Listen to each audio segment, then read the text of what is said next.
Good morning. You're listening to Central Wisconsin's 24-hour information station, AM 1320 WFHR. It's time now for the Morning Magazine, brought to you by Comfort Air Heating, Cooling, Plumbing. Now, with the Morning Magazine, here's Carl Hilke.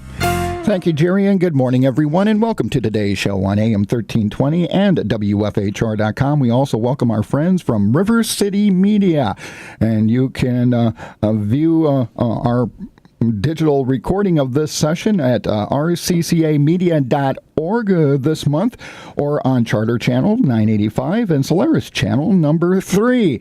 And so we invite you to do that, so then you can see my workplace. But today, you're wondering why River City's Media is here. It's because City Hall is here. Wisconsin Rapids Mayor Zach Vruwink is here, and our phone lines are open at 715-424-2600 or pound 1320 on a U.S. cellular phone for your chance to talk with your mayor. With that, we welcome His Honor, the Mayor of Wisconsin Rapids, Zach Vruwink, and you have a special guest. Yes, good morning, Carl. Good morning. Thanks for having us, and thanks to RCCA again for their broadcast of the show. I've got Stephen Hittner with us this morning.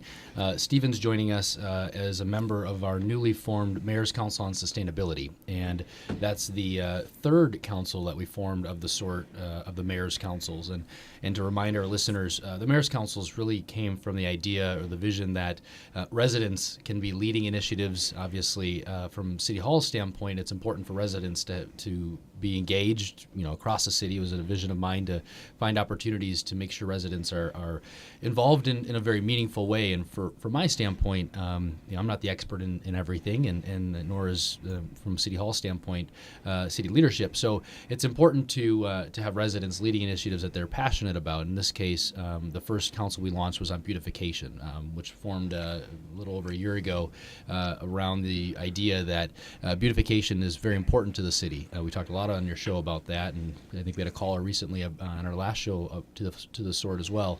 Around the idea that our city needs to be an inviting and appealing place for not only people who live here and businesses that are here, but those that might be coming here. In fact, just coming before the show, welcoming a visitor to the city who's looking at bringing a business to town, and please come. Right. As long, hopefully they're listening. No, but try to do a good job of making sure that our place is attractive. And our second council that launched was a youth council. We can talk more about that in a little bit, but Stephen's here on the subject of sustainability. And, sustainability is just as much about resiliency. And I think when people think of sustainability, they think of the environmental aspects of sustainability, but it's so much more than that. It's socially, economically, as we know, to the extent that our economy is sustainable is good for everybody. In fact, it's essential to sustaining a community. So, those are all the aspects. So, welcome, Stephen. Welcome, Stephen. Last week, when we had the Encourage Community Foundation folks here for their monthly report, and we talked about sustainability as it relates to the Tribune Building project, and that has a lot of components in the Tribune Building project. For sustainability, they're looking at this thing being something that will last 50 years down the road and pay for itself and be an asset to this community long after we're all gone. Right. Yeah. And so this plays very nicely with that. If you already have a major project downtown where you have sustainability built into it, it's interesting to see how the city is going to be tying along with that. So, Stephen, what are some of your goals? And if you're wondering, Stephen Hittner is the son of Mike Hittner. Yeah. And so your thoughts about this, and why you decided to get involved with the Mayor's Council? So the mayor invited me to join his council, and I was honored to do so. My kind of focus, and when I came to the council, I told the mayor and the other members of the Mayor's Council on Sustainability that my emphasis and my background is mostly in food and nutrition and sustainability when it relates to health and food. As you mentioned, my dad is Mike Hittner, and my sister and I own the Family Natural Foods. It's a family business in town, the health food store in town. So, we've spent a lot of time professionally ourselves looking at sustainability and health and how it relates to the bigger goals that we have in life. But for the mayor's council, I said I can help with this, but I'm also really interested in everything else that's happening. And we've looked a lot at like utilities and how there's certain buildings that are owned by the city, municipal buildings, and how much electricity they're using, how much gas or how much gas vehicles are using in the city, and all that relates to sustainability. And what's great, like the mayor said, these things also have an economic impact. So if we can save fuel, it's good for the environment, but it's also good for the economics of the city. Now, when I had the folks here from Encourage last week, we were talking with the folks in New Orleans who helped been their consultants on this whole project.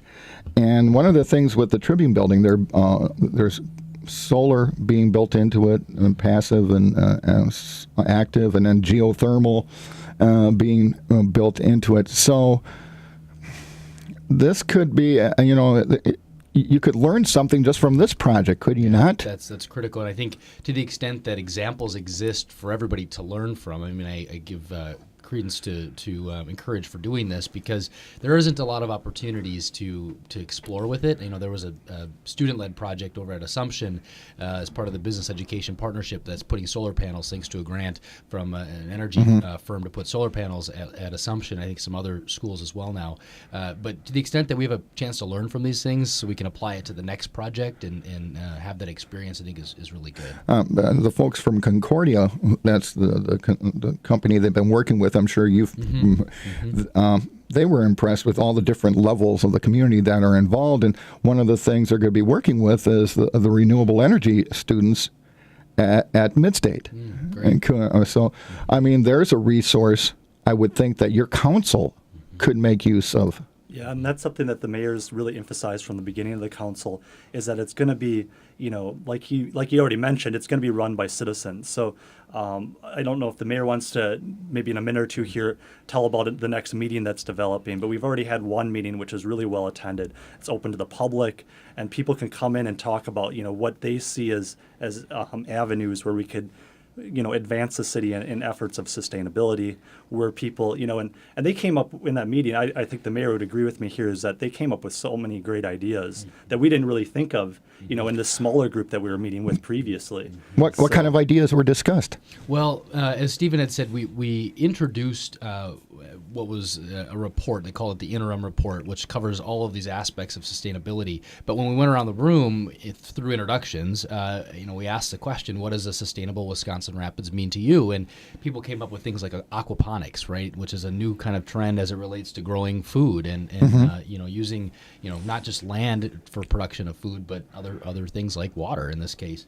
I'm trying to think of, recycling was an important one. Food waste, I think, was also discussed, and maybe some others you can remember from the group. But it was a whole breadth of ideas. So, while we kind of had our ideas to where our starting point was, a whole room of people had different ideas. Well, that was kind of, I was going to ask you, gentlemen, what are the initial priorities of this new council? I think that's what's being determined right now through the citizens and through these meetings that are being held. The kind of neat thing too is because the mayor's office, the city isn't necessarily going to take on all these projects, but there's partnerships that are developing. Like you mentioned with Encourage is a great partnership, and they're leading the way with example, like you were just demonstrating, really exemplary. But at the same time, we have the Clean Green Wisconsin Rapids group, which is, just a small group of, enthusiastic people on sustainability, and they're doing things themselves by their own hands, I think last year my sister worked with that group to introduce a chicken ordinance, which is what they called it, so that people could own chickens in the city, a small number, and they could have them for egg production. So if you want to have a couple chickens, Carl, at your house and have some eggs, you could do that. I got enough with a dog. Well, it's interesting because, from a trend standpoint, knowing and learning where your food comes from is an educational component, but it's also a health concern. And, sure it is. My sister sent me a text. They bought a chicken coop, and they're going to be raising chickens in the city this spring. And I thought, wow, that's kind kind of interesting. I didn't think, I was going to know somebody personally beyond Katrina who introduced the ordinance of a chicken grower. I had somebody called me on over the back fence yesterday wanting to buy a chicken coop. Yeah. So there you go. And that's the thing with the ordinance. Previously we didn't allow it, but there were some offenders. There were people in the city that wanted to, and there's a lot of cities that have ordinances now, like we do too, more recently that allow, obviously within reason, a certain number. No roosters, right? They've got to be just regular hens. But it allows for people to learn, where the food comes from. Obviously, a health concern, and raise their own food, which is great. Well, you have like the farm to school program that's going on. It's very big in Wood County, and in our farmers markets, people are becoming more and more concerned overall, and it has an overall effect on the economy. And it's a different type of economy that's being created. It's more localized, localized, and a lot more sharing. Yeah, it's more. It's not so much I need to maximize.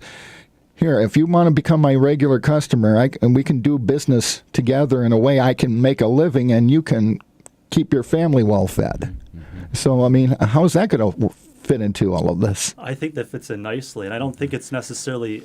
A lot of these aren't led or even started by the mayor or city hall for that matter, but a lot of it is communication, like the chicken ordinance. Like there's people that were kind of offending it, or weren't doing it legally, but they probably weren't bugging any of their neighbors. They weren't having any problems. So it's like, well, let's make this coherent. So sometimes it's a communication and a conversation between City Hall and local citizens.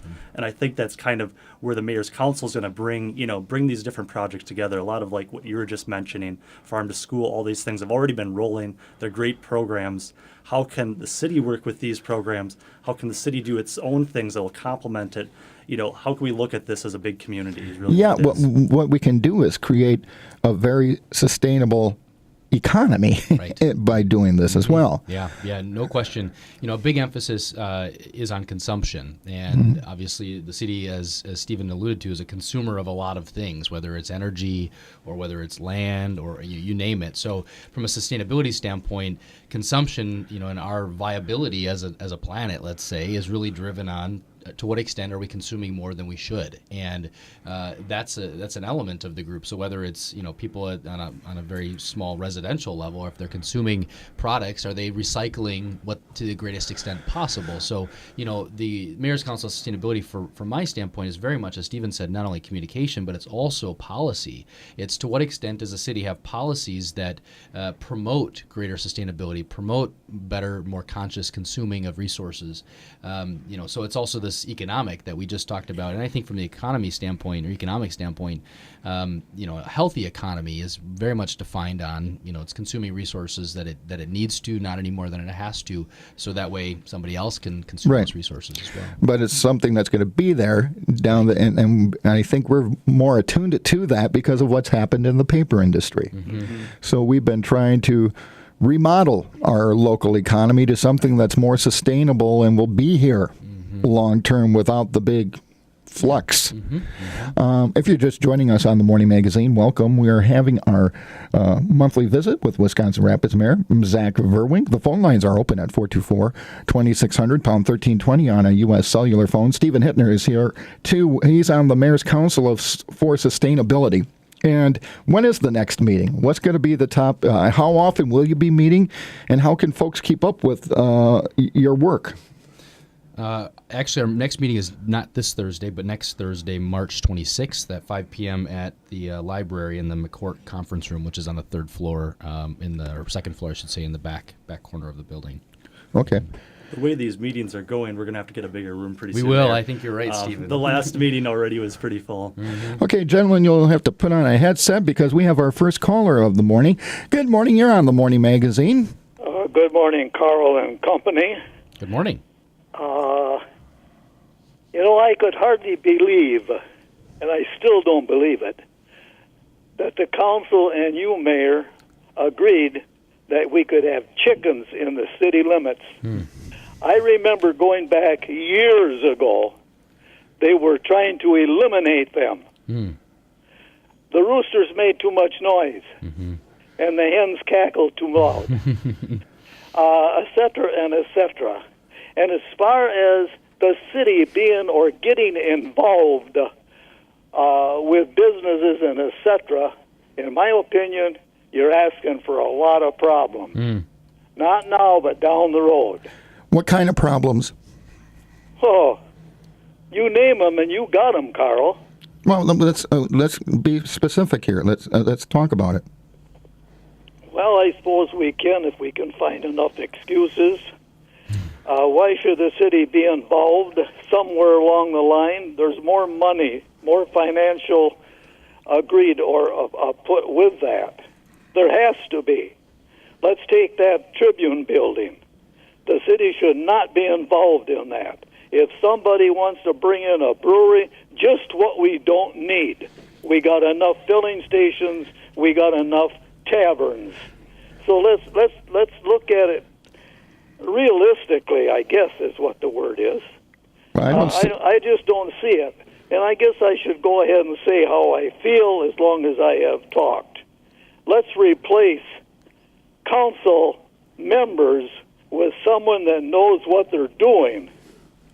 I don't see a single one on there that brings up something worthwhile. Well, they don't back anything. Okay. You people are bringing in what you are, what I just mentioned, and you want to beautify the city. This trailer court up here is still the same as it was last year. It looks like hell. Mm-hmm. People coming in and seeing what a mess it is. And don't tell me that you had to wait for the better weather or from the owner. You already have gotten informed you could do with it what you want. Well, what are you waiting for? Okay, why don't we let the mayor and his guest counsel... I'll stay off the air because I could talk all day. Okay. Okay, thank you much. Okay. Thanks for the call. Okay, obviously someone... First off, I think let's get rid of this misconception or a misperception of this gentleman that you're involved with the Tribune building. Right. Let's get rid of that right now. Yeah, that's a good point. The city's involvement in the Tribune project has been very minimal from a standpoint of any, they're actually non-existent as it relates to financial support. We do have a developer's agreement with them, just like we would with any developer that comes into the city to invest. There's certain commitments the city would like to make or to get the developer on sort of on the hook for, and they obliged and got the agreement done. So no, there is no formal involvement of myself. I participated in a number of the meetings, and I'm glad to have participated. Well, all citizens were involved. Yeah, Stevens probably can speak to his involvement, but our involvement has very much been as a regular citizen, and frankly, I disagree a little bit with the sense of what the Tribune building is looking to achieve with the caller's position, and I think very much it's about what we should be promoting. It's promoting sort of a new economy. It's promoting economic activity and transactions in a space that's non-existent today. It's vacant. That's something that we care deeply about is how do we restore occupancy? And oftentimes that does require city support, not necessarily direct involvement, but support. I mean, I just came from a visit, as I said, coming over here this morning. We're trying to get occupancy into a very, very large vacant space in town, and it requires city support. I mean, if the developer sees the city there, they know that they're being received with open arms, and that's a strong message. I should mention, and for all our listeners, if you want to find out what's really happening with the Tribune building, go to the special website that's created for it, the tribunebuilding.org, O-R-G, and you can read all the minutes of all the meetings that have been held. Right. You can see all the plans, everything else. It's all out in the open. Yes. And so tribunebuilding.org. And so, let's get this right. Yeah, and I think on the point on the chickens, I think... we don't know unless we try. If we didn't have an ordinance that allowed them before and people were doing it, that's a problem, right? Because we're enforcing it and people obviously are receiving citations or, an opportunity to cure. But I think I very much disagree, and I think that promoting sort of good practices and education surrounding chickens in particular, I think is a good thing. We don't want to discourage folks from living in the city, and if it's an opportunity to bring residents to the community that don't live here today, not because of chickens obviously, but that's an element, that's a quality of life contributor. What about his concerns? I don't know which mobile home or trailer park he was referring to, but I think it's the one. I don't want to speak for him, and hopefully he'll call and correct me if I'm wrong.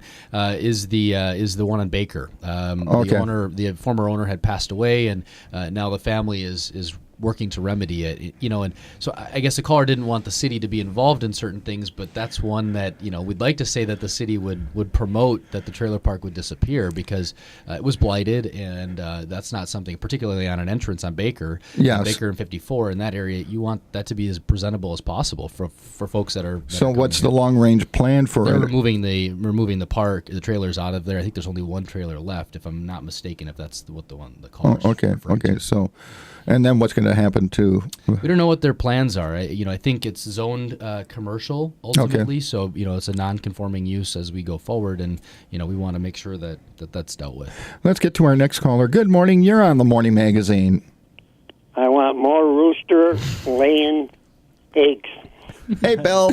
Morning, Bill. The griper is a hard person to follow. But anyways, it's what I want. Well, that's what he's known as, the griper, and he's proud of it, that he is the griper, and I guess he's got to keep his namesake in place. So, the cooperation, even with the town of Grand Rapids and the city, on many of these things, sustainability.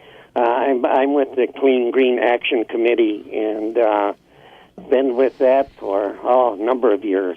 Can't remember, but it's good cooperation, and working on the chicken ordinance with them was good. Town of Grand Rapids doesn't allow chickens, does it, Bill? We don't discuss things like that. Bill, but the Clean Green Committee, one of the issues you dealt with out there were people dumping their recyclables out on the highway. Yeah. Or hazardous waste, or right? hazardous. I commend Bill for getting the dialogue started on the county board to bring a clean sweep back to the area. Those are things that everybody has the stuff, right? It's either tucked away in their garage or their basement, and sometimes it finds its way in the garbage inappropriately and in our landfill, unfortunately. But, we've got to promote good ways to remove the stuff and find a good home for it. It's so easy to go back to when that happened in the town of Grand Rapids. That's when the fast food started supersizing. Now the stuff lasts until you get out of town. So that's why we have more birds here now than you do, although you're a bird city. This is true. I just want to thank and the council, a bunch of people that don't know nothing. I think that was a little far-fetched. I do too. I working with the council, it's just great to be able. I go to some of the council meetings and work with the mayor. Well, I got to work with him, unfortunately. Well, fortunately, on the airport commission, but we do our duty there too. Mm-hmm. Yes, we do. So, okay, just wanted to enlighten you. I thought I should follow the griper. Okay, keep the fire lit, Bill. Okay, bye now. Bye. I think the gentleman went a little too far by saying everybody who serves brings a perspective or a viewpoint. It should be respected. You don't have to be insulted. I respect his right to, but let's deal with facts. Right. Here, let's deal with facts. Okay, so the next meeting is a Thursday, 26th. And how often do you meet? I think the frequency is about every 4 to 5 weeks. The work going forward will be very much, as I envision it, broken up into more subcommittees and more priority areas that people are interested in. You bring people at these meetings and they walk away with, gosh, what did we accomplish? So we want to make sure they're very productive going forward, and the group has got some objectives. So one of the focuses that they're going to be working toward, we call this interim report. And that interim report had a real high-level view of everything as it relates to consumption, city recycling rate, and throwaway rate to the landfill. There's a lot of aspects covered, but it also included a number of objectives, and objectives like land use. Is our land use and our zoning, does it promote good, sustainable practices? Today, our city administrative code, by and large, is from the 80s, so a lot of the practices that have been developed over the last couple of decades are not included in there. So we're not promoting, if a new development happens, promoting promoting sort of bioswales and good stormwater management sort of practices. So those things are recognized in there. But recycling is going to be a big component. I just saw it when I was pulling in here. Our recycling truck is beyond its useful life, and the street department's been carrying along with it. But we know that if we're going to buy equipment, again, we probably want to consider a truck or a system that's going to promote greater recycling practices. Before we get to our first break, let's let this person join in our conversation. Good morning. You're on the Morning Magazine. Good morning. I have a few comments about the so-called Graper.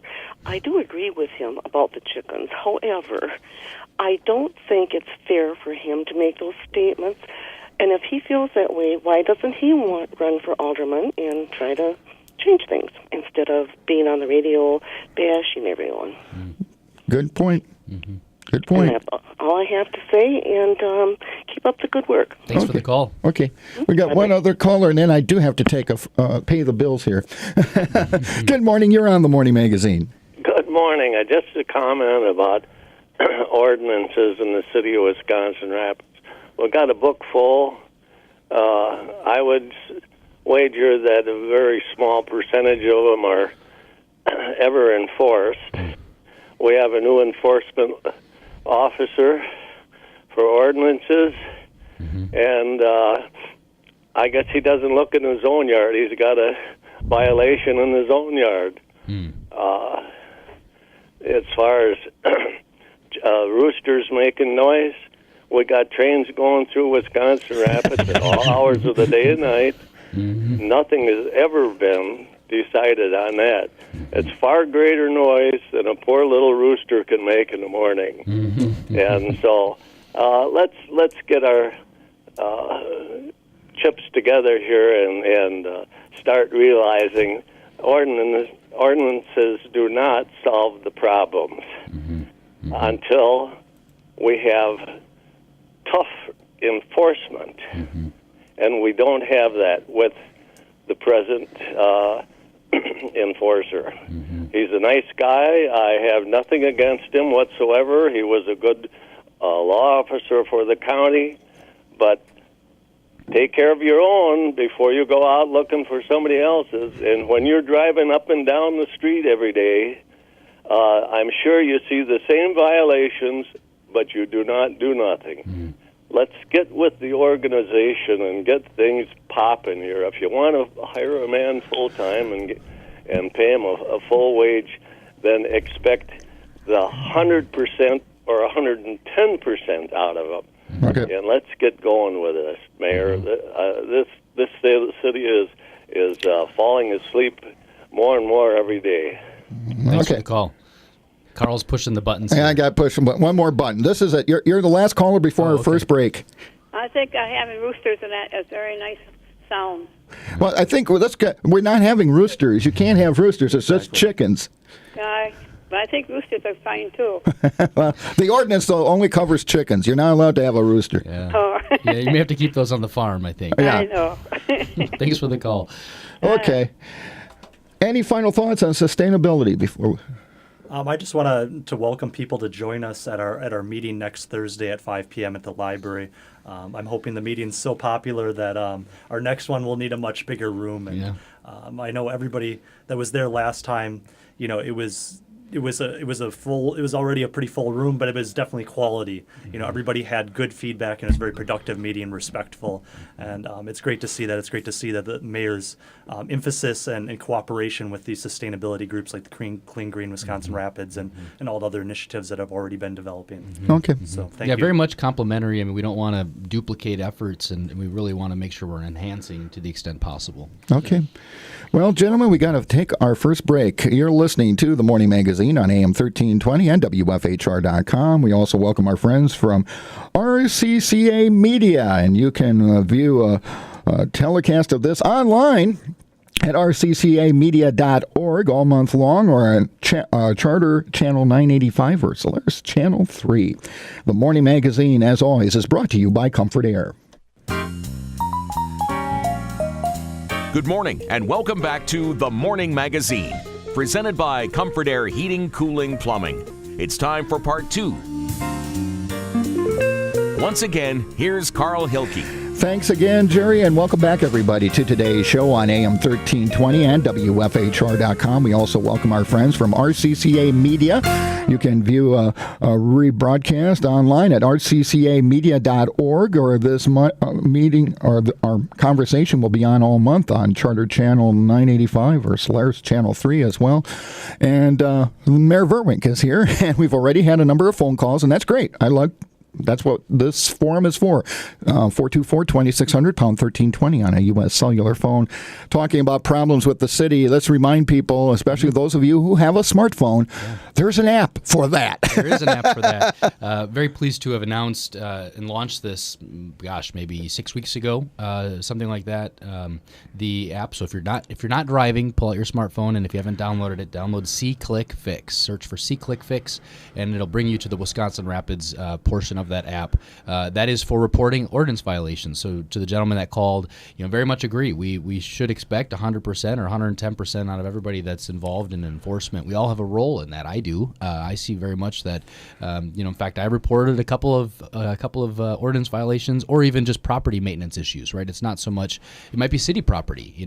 Public right of way. If you're on a walking path, for example, you've got a nasty hole or a tripper in there. You want to get those things reported so it doesn't become a hazard or an issue for folks. So the app is very much specific to property maintenance and code sort of issues. So it's not for public dialogue on particular issues. There's a couple posts. Trains, for example, that's been reported a number of times, and we're trying to gather as much data on that subject for the railroad for us to build our case as to the extent of the problem there. So download C-Click Fix and play a part in solving some of these ordinance violations. And the gentleman that complained about trains, and everyone's been complaining about trains, this is not something where the city can just Right. I mean, we're dealing with private enterprise. That's right. And so what can you give us a progress report? A very federally, secure and heavily regulated on the federal level, but very much allowed tons of protections. So for us to crack into that system and to try to improve it and say, this is how they need to operate. That's not going to happen overnight. General update. We're still collecting data. So folks that get stuck in extended blockages, I would say, are encouraged to take note and somehow report that to us, whether it's via the C-Click Fix smartphone app, emailing it to my office or city engineering department. We want to gather that information. Obviously, we know when the crossings are blocked from because we can hear the trains and look out my window and see it at my office. At that point, that's really the update on the trains. Okay. Among the Common Council items last night was a talk about a report from the Planning Commission on March 16th, a designated city farmers market. Yeah. So this is City Council approved it last night, as did Planning Commission the night before. This will be a second farmers market. It's very much, as we talked on sustainability, complementary to the existing farmers market. As the group had indicated, the U.S. Department of Agriculture does a report about food deserts, they're called. So to the extent of talking about local food, where do options not exist for accessing local food, and one of which was determined on the city's east side. So they'll still have the farmers market on the west side at the Rapids Mall on Thursdays and Saturdays, I believe, and then the other farmers market will be on Tuesdays from 9 to 6 p.m. And where will it be? It'll be at Aspirus's Doctor's Clinic on 54. So folks that are traveling that corridor to or from work on Tuesdays will be able to get access to local food. Great. And it's interesting, one of the phrases, and I mentioned this last night at our city council meeting, it's a sad day, but I suppose it's just humanity when doctors are prescribing fruits and vegetables. But, it's a fact of the matter, and that's part of the reason why the location, because folks, there's links to the fact that you're eating fruits and vegetables. It's no secret, right? We're taught that growing up, and but this is an opportunity for people to get it right as they're receiving their medical care. Yeah, let's put it this way. The healthier you eat, the less likely you will have health problems. Right. So it's a proactive approach. Whitterfield, the Rafters have been teasing us. You were at the Rafters event during the winter, the hot stove event at Hotel Mead, and they were teasing everybody about improvements to the stadium that they're planning. And, of course, with the All-Star game coming, we want the place looking good. So what did the council do, and what's going to be happening? Well, as part of our condition of the lease we've got with the Rafters, they need to bring any improvements that exceed $10,000 in value to the city for approval. So they identified a whole laundry list of improvements. You know, we're, as we mentioned early on the show, we're painting the floor of the grandstand this year. It's been half completed, and now the weather's been nice, so they've been able to get started on that. So we'll have the floor painted of the grandstand. From a city standpoint, that's a big project. But they're going to be making some improvements. They're going to put a new seating area beneath the rat trap on the third base side. That's going to be really unique, very cool seating area, and I'm not here to make the announcement for them, but very excited about what that could be and what the preliminary drawings look like for that. As far as other maintenance activities, we've got a lot of those things. We're looking at supporting some new high visibility netting for the grandstand. That's the netting that runs in front of everybody's faces in the seating area in the grandstand. As you mentioned, the All-Star game is coming back, so it's going to be the second time in a very short period of time that we've hosted the All-Star game, but probably the last time in a long time that we'll have it here because of the amount of teams in the league now, and everybody wants to show off their stadiums. Thankfully, we had it as a condition of our lease with them, lease renewal, that the city attorney thought it was probably pretty smart to get that committed in the lease, and I give her credit because that's how that got done. Otherwise, it wouldn't be here again. And we're going to have the Rafters here on the Morning Magazine coming up on, I forgot the date. I think it's next week sometime, or it's this month. And we're going to be talking about the stadium improvements and the stuff that they have planned for. Did they mention anything about the mural that they've been trying to... And that was not mentioned in their improvements, but I know it's been talked about, for the base of the grandstand, I believe, on the west side of it. First base side, face toward Lincoln. Right. So as you come in, you'd see this mural. It's like the video, the history. If you saw the video on the history of Winter Field, the cover of that had what the mural will look like. So, well, hey, and having an All-Star game, and then we also have the announcement of an international water ski competition coming next summer. That's right. These are great opportunities for you and in terms of promoting and welcoming visitors or prospective business owners to our community. Without question, they're substantial. And, we talk just directly with the hotels and the overnights, but it's far beyond that. I mean, there's been some economic impact of the International Water Ski Show that you just mentioned, the World Tournament that'll be hosted here that we were just selected. And give it credit to the aqua skiers to run just a fantastic organization to be able to be a contender for the show. So it'll be nice to have yet another weekend of, Rapids is going to be beyond sold out, but it'll be spilled over into Stevens Point and Plover and Marshfield most likely. That's their analysis in terms of, plus the accessibility of the airport. I mean, all these things played a role in hosting that. But talk about the dollars that will be in the area, new dollars, right? These aren't dollars that are currently exchanging hands here today. It's a lot of new flux of dollars, and that's a huge thing in terms of kind of turning the local economy around. Yeah, it is huge. I got to take one last break, and then I got a couple of other items I want to talk with His Honor about, but the phone lines are still open. 424-2600, pound 1320 on a U.S. cellular phone. Your chance to talk with Wisconsin Rapids Mayor Zach Vruwink here on the Morning Magazine. So welcome back to the Morning Magazine. We're wrapping up our monthly visit with Wisconsin Rapids Mayor Zach Vruwink. The phone lines are still open at 424-2600, pound 1320 on a U.S. cellular phone. And again, if you are in the city of Wisconsin Rapids and are calling on a cell phone, please park. It's park to talk. So we don't want you driving and talking on your cell phone at the same time. During the break, I showed the mayor some news releases I got from WEDC. That's the Wisconsin Economic Development Corporation. The city of Merrill has received an over $417,000 state grant to help redevelop its riverfront, and WEDC is asking downtown organizations to apply for their Connect Communities program. Your thoughts on either of those Well, two? the first was part of the Idle Sites program, and Idle Sites is geared towards those former industrial sites that are no longer active. And I believe the Village of Port Edwards DMI and former Domtar site was an applicant and recipient of the Idle Sites program as well. We actually have been a recipient just recently. I shouldn't say very recently, but over the last number of months for their community development dollars to do an infrastructure assessment around our competitiveness and some benchmarking. In fact, it was a presentation at our last night's council meeting as to just the preliminary findings of how do we stack up. And so we were ranked against Kalamazoo, Michigan, which was heavily reliant on the paper industry as well, and also had a decline there. Saw a decline. The other one was Appleton, Fox Valley area, because of the amount of paper reliance and dominance in that market. And then there was another benchmark that was thrown in there against us. There was total of four with us. So those would be formally released, but it was seeded through dollars from the state, through the Wisconsin Economic Development Corporation.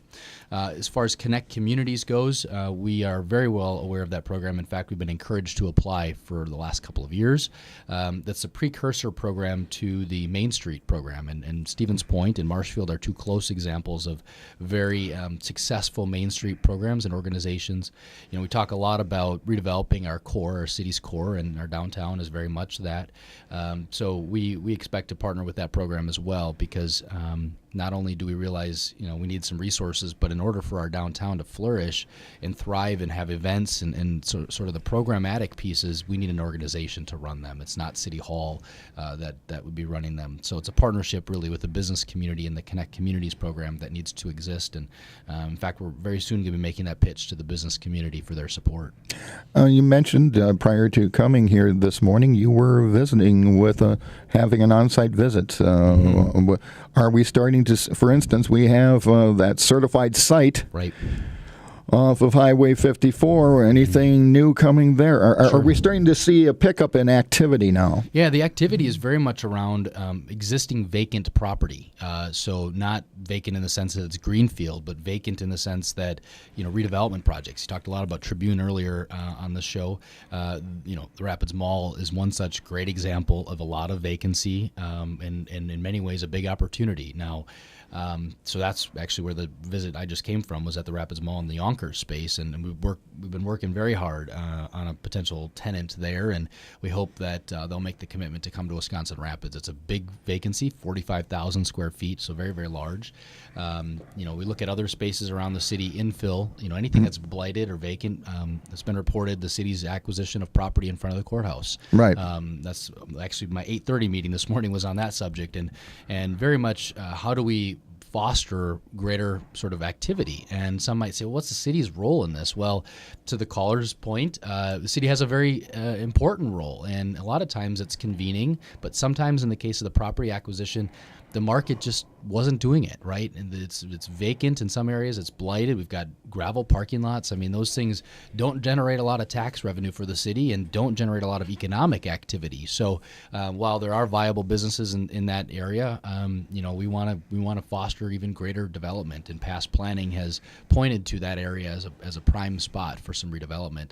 So the city is in many ways implementing these plans, and unfortunately, our development months or period of time during the summer months are very limited, and thankfully we have somewhat of an early spring, but we are seeing a lot of requests for information on available sites. Okay, and then you have the situation where you have the Mead Foundation purchasing. Right.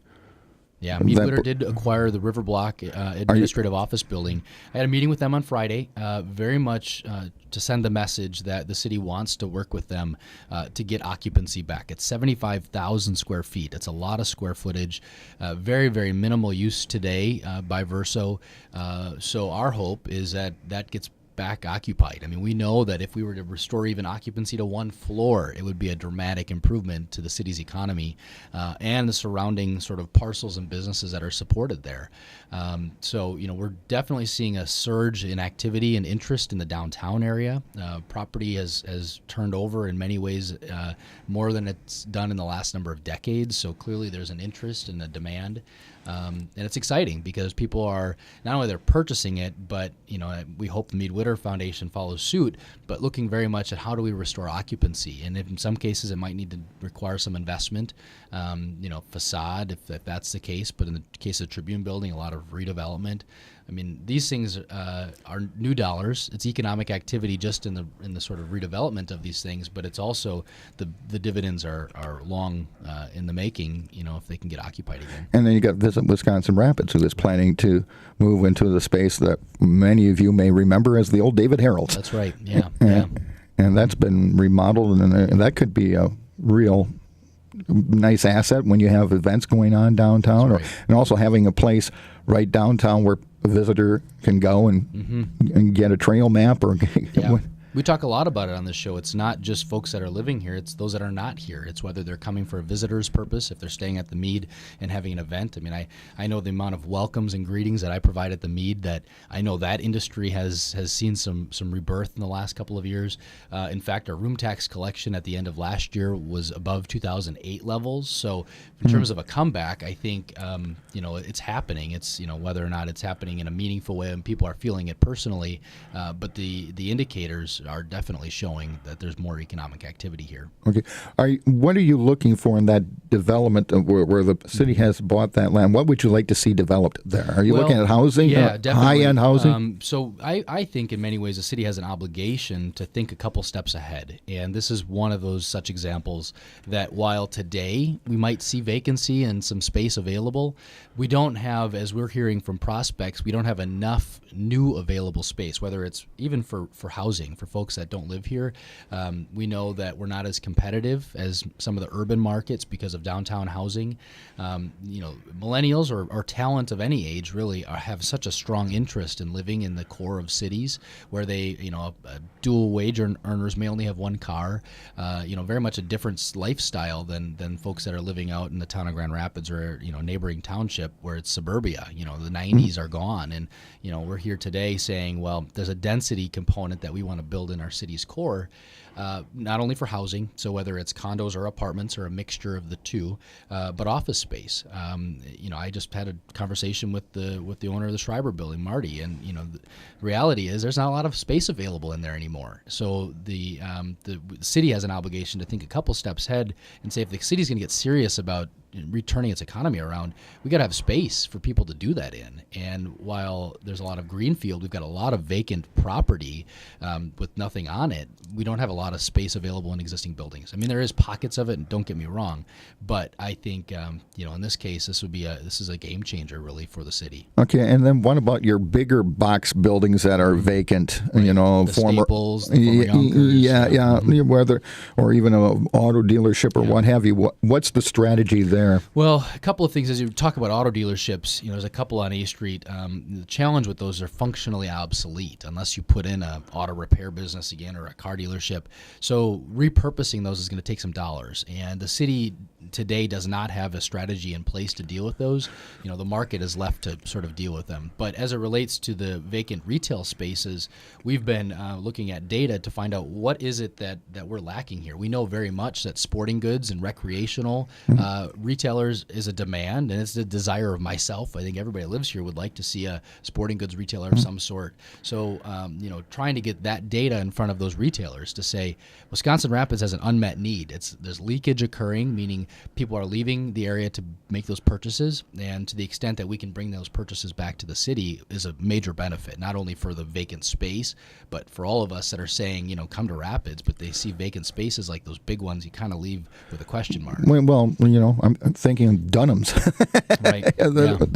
I would think this would be a market for very that. Successful. I can say we've been talking with them as well, because they're one that sees Midwest markets, secondary markets like ours. They're not in the class like a Dick's Sporting Goods or a Shields or something. Right. So very much trying to communicate with them to say, make the pitch. Come to Rapids, not only because are we making emphasis on recreation, but there's a lot of recreational investment, private investment in golf courses, obviously in the trap shooters organization. South of Rapids, all having a big recreational focus. Yeah, all the trails around here and the lake. So the whole picture is here for them. The formula is, and the customers are here, no question. We just need to get them here. Okay. Any final thoughts before I let you go? I don't believe so. We've had a couple of things on City Council, but we talked a lot on the show this morning, and that's. And again, if save you it for another month, if you're interested in sustainability, get involved with the Mayor's Council on sustainability and join your friends and neighbors. absolutely, And talk about this. This is going to be citizen-led. That's right. That's right. Okay. Well, Your Honor, a very interesting hour. I thank you for your time. And, And happy Easter. since yes, I won't happy. see you, That's on the right. show Happy before. Easter to Yeah. you and your family and everybody you. at City Hall. And we'll talk again next month. All right, Carl. Thank you. Okay, and that's Thanks for the listeners. Okay, that's Wisconsin Rapids Mayor Zach Vruwink, and that wraps up today's edition of the Morning Magazine here on AM 1320 and WFHR.com and RCCA Media.